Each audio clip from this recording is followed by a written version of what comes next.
Hey friends, welcome back to the channel for yet another gallery tour of New York City. If you haven't already considered subscribing, the subscribe button is right down there. Just click on that and you'll get more alerts when videos like these are out and about, and you can come on these journeys with me to the New York City gallery scene. So without further ado, let's get into it. Grab your Krylon cans, kids. We're going to the Lower East Side. That's right. The proverbial graffiti capital of New York City. The Lower East Side is like that episode of Portlandia where they're advertising to put a bird on everything, to spice it up, to make it look nice, put a bird on it. Lower East Side is like that, but with graffiti. Does your blacktop street look boring? Put graffiti on it. Your van needs some sprucing up? Put graffiti on it. One of those fancy outdoor eating restaurants? Put graffiti on it. You have a door? Put graffiti on it. Big rock? Put graffiti on it. Dumpster? Put graffiti on it. Abandoned chandelier store? Put graffiti on it. Planter for your plants? Put graffiti on it, Ernie. Alleyway? Put graffiti on it. Old ATM made to look like a trash can? Put graffiti on it. Manhattan Bridge? Put graffiti on it. Delivery truck? Put graffiti on it. Not sure which trash can belongs to you? Put nondescript graffiti on it. Got graffiti? Put graffiti on it. Put graffiti on it. Put graffiti on it. Put graffiti on it.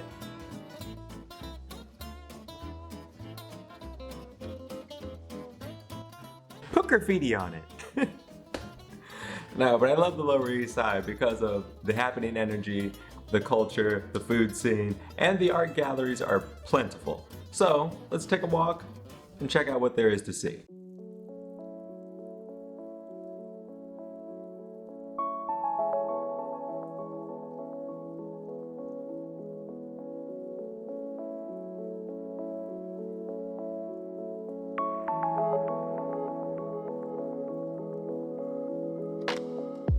We're at the Hole on Bowery gallery that has a special place in my heart. I enjoy it very much. We have two artists on display, two Aussies, in fact. We have Jonny Niesche and Michael Staniak.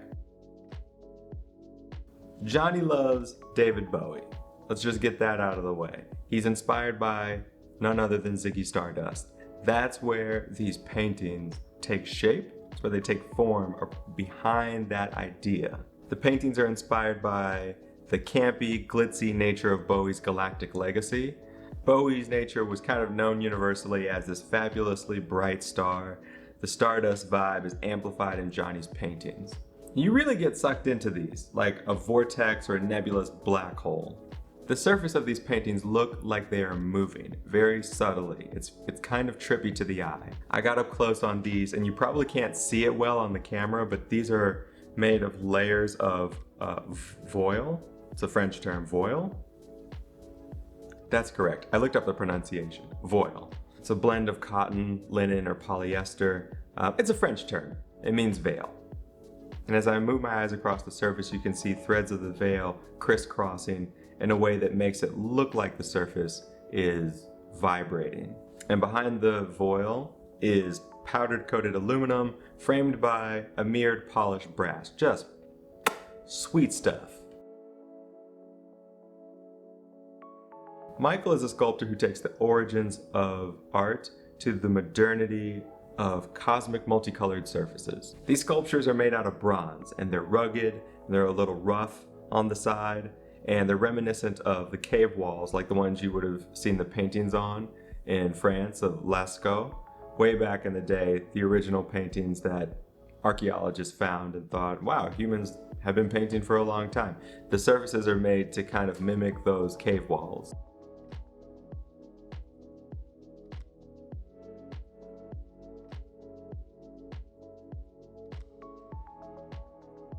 But the colors on these are very modern, using neon acrylics that are super saucy to the eye.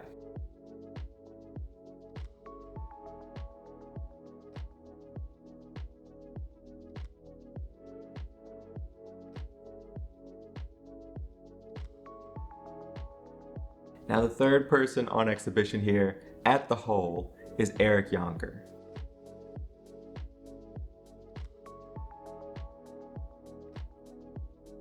Eric has a background in television, media, and entertainment, and his works here, his paintings, are a display of those interests.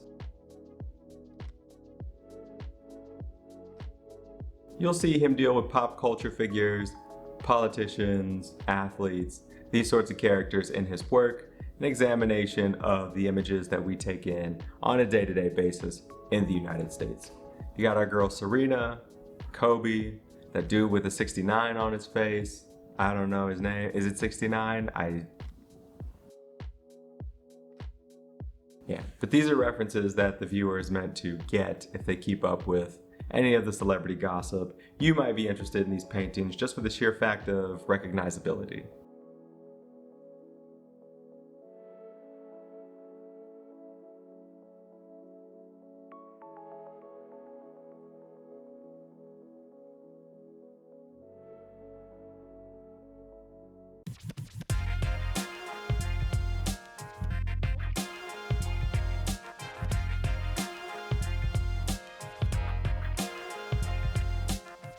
Now we go to Perrotin Gallery, where we see two pretty incredible artists, Gabriel Rico and Madsaki. We'll start with Madsaki. Hello Darkness, My Old Friend is the name of this show, inspired by the title by Simon and Garfunkel. This artist, a little background on him just so you have context, moved from Japan to New Jersey in the 1980s as a small child speaking zero English. He now lives and works in Tokyo. The work is autobiographical, exploring that childhood imagery that was internalized. We see how he was navigating his new home in America through images in pop culture and photos from his own lived experience. These are done in spray paint, a medium that speaks to the pop culture of youth in the graffiti. Makes sense on the Lower East Side. It's a good fit. The works intentionally have a lot of humor in them, and he himself seems like a pretty light personality. He seems like he's laughing in many of the interviews that I've seen him in. Seems pretty jovial. In terms of celebrity and pop culture imagery, we kind of get it all in this one. I know for myself, growing up as a child in the United States, I took in a lot of these images for sure, and it informed my narratives about life and characteristics and qualities that human beings should have through the lens of cartoons, sports stars, celebrities, commercials, advertisements, you name it. So Madsaki is relaying the images that he was seeing as a youth here, and you just see a wide array of things that are very recognizable to anyone who grew up in the 80s and 90s. You got references to Picasso's Cubism work, the Three Musicians, Reggie Jackson of the Yankees, don't forget Summer of Sam, yikes. The McDonald Playhouse characters, the damn burglar always up to his tricks and Grimace stoned out of his mind. There's a clashing of high and low imagery here, references to old masters juxtaposed with, contrasting with, right up against Flavor Flav and WWE Macho Man Randy Savage, snap it to a Slim Jim. I mean, the Fresh Prince. Really, dude? Alright, I see you. But that is how a child's mind works, right? There's no contrasting. There's all you see just in one bundle of images in your mind with zero hierarchy. One image is just as valid as another image. Things are new to you. You just take it all in like a sponge. I gotta hand it to him. I really respect the imagery that was chosen for this body of work. I enjoyed it very much, except for the portrait of the 1990s New York Knicks, Pat Riley, Patrick Ewing, and John Starks. Did you really need to include John Starks? If you grew up in the 90s watching Michael Jordan and the Chicago Bulls, then today it's pretty easy to just crop John Starks out of that photo. It is very offensive, sir. Very offensive. But your paintings are pretty good.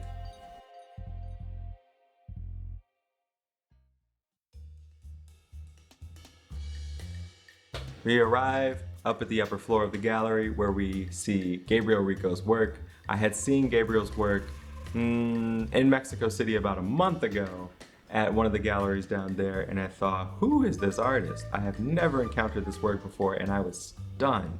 Based in Guadalajara, Rico is a sculptural and installation-based artist. I've also known him to explore augmented reality as well with video work.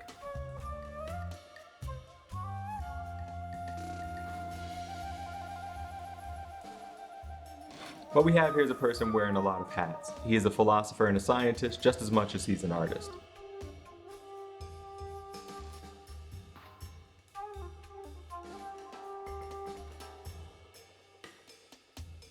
Get this. This work is based on a Dutch television series by the title of Beauty and Consolation, the name of the show. The host of that show interviewed 26 philosophers, thinkers, scientists, artists, musicians, writers, and other learned celebrities to ask the question, what makes life worth living? So from that standpoint, think about this show. Rico is a facilitator between the knowable space, the physical forms and the symbols you see in the work, and an intellectual investigation of life forces.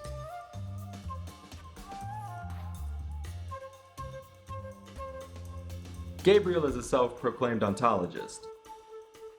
For all you learned folks out there that just need a refresher from your Philosophy 101, ontology is the branch of metaphysics that deals with, handles, addresses the nature of being.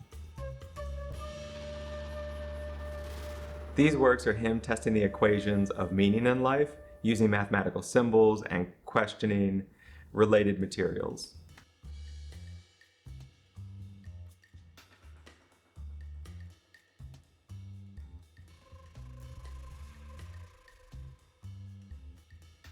What draws me into this work are the assortment of associations, the connecting of contrasting creatures that seem so whimsically arbitrary.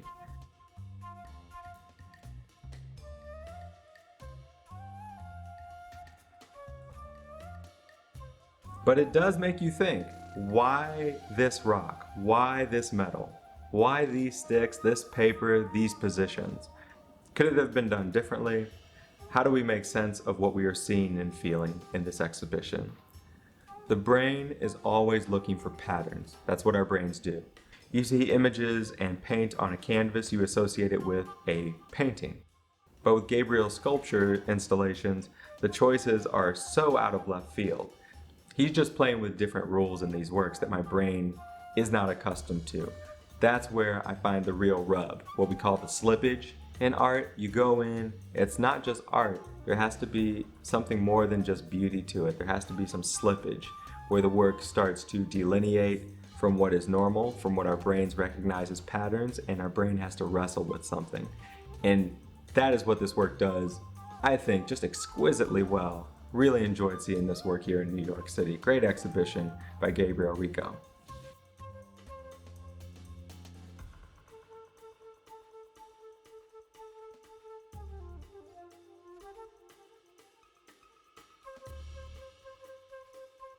My German is a little rusty, but we're heading down to Klaus von Nichtssagend gallery. I think I got that. Nailed it.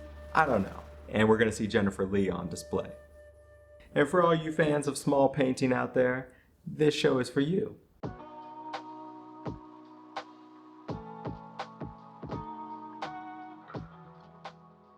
Small but gorgeous and rugged. Another quarantine project on display here. This is the work that Jennifer Lee was doing during COVID-19 pandemic.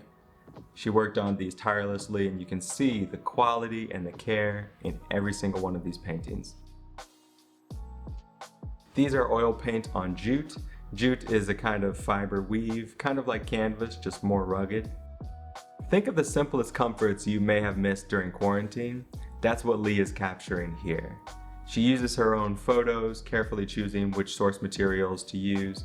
Once she knows what she's gonna paint, she goes in with layers on jute and just layer upon layer of oil paint, building and building the surface. These works are exactly that level of comfort I would expect from the theme of this show. I love sweaters, I love cacti, I love popcorn especially. Even being inside a dingy sports bar, something that I would not typically do, would have been comforting to me during the pandemic. I cannot understate how bored and fearful at the same time I was during the pandemic. And just by the size of the canvas and the painting strokes, you can imagine how comforting this practice was for the artist to work on these. Simple, quiet, meditative. That is what I take away from the themes in this work, as well as the work itself. Quality stuff by Jennifer Lee.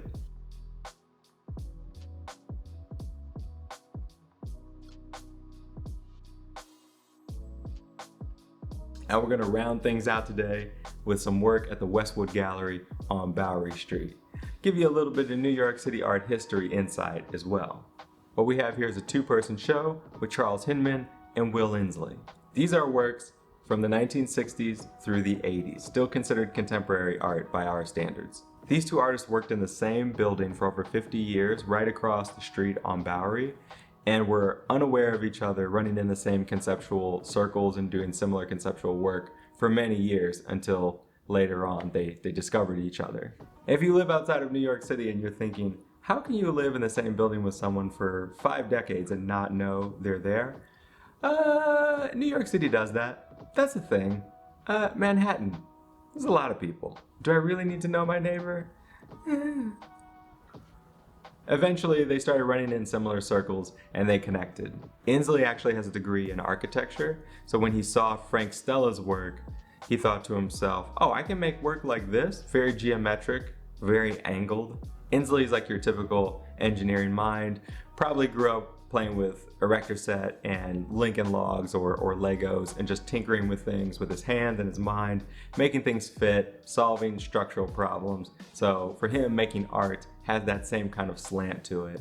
It's really, really interesting stuff. Hinmin, on the other hand, believed in 6 dimensions of his work: height, width, length, time, light, and color. Hinmin's L.E.S sculpture is a reference to the Greek god by the same name. Both artists are really investigating and measuring space by different means. Hinmin's work was holding more tension in it, as indicated by the use of ropes and canvas stretched over the frames, all curvilinear-like. The building where these two lived was 231A Bowery, right across the street, right next to the New Museum. And the New Museum actually purchased this building not too long ago. And so the plans for what they will do with this building are yet to be seen, but it's just a little piece of New York City architectural history, a little art history mixed in there. And we'll find out in the months and years to come what becomes of this former home and studio for these two artists. And there you have it, another gallery tour of L.E.S, Lower East Side. Hope you enjoyed it. And again, if you enjoyed this video, thumbs up, subscribe. It would help people find the channel, and you can see more videos like this of New York City art happening all the time. Well, enjoyed it. Until next time, take it easy, stay creative.